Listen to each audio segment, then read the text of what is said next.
Enerģiskais Kobayass Latvijas izlases pārstāvējs pēdējos 3 pasaules čempionātos, kā arī 2014. gada Olimpiskajās spēlēs. 18 mačos Koba guvis 1 vārtus un izdarījis 1 rezultīvu piespēli. Pēdējās 3 sezonas spēlējis Čehijā. Šajā 23 spēlēs gūstot 2 vārtus. Ārpus Latvijas spēlējis arī Slovākijā, Krievijā un Kazahstānā, bet 2010. un 2011. gadā kļuvis arī par Latvijas čempionu.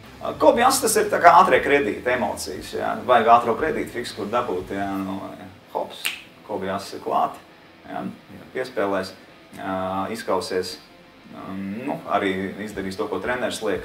Ja vajadzēs, sēdēs arī visas spēles suliņi, pacietīgi, būs kopā ar komandu, jā, bet emocijas dominē. Es tā kā jau ilgus gadus spēlēju ārzemēs, tāpēc man ir ļoti svarīgi, ka es atbraucu mājās, būt vairāk ar saviem tuviniekiem. Ļoti cenšos būt vairāk ar tuviniekiem mājās, ar ģimeni, ar tuviem cilvēkiem, ar draugiem un paudīt tā.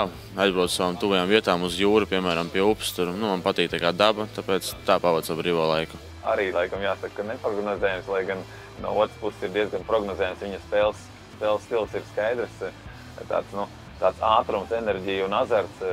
Ar to viņš, acīm redzot, arī ir izlasē, un ja viņam atrod pareizi pielietojumu, tad viņš savu darbu, to, ko viņš māk, viņš padarīs par 100%. Tagad lasu Champions Mind, tādu grāmatu, man viņa ieteica Ronalds Cieniņš, tāpēc tagad lasu viņa stipra grāmata tāda ļoti, tāpēc vienīgais angļu valoda, bet arī ir labi iespēja tikai uzlabot savas angļu valodas zināšanas.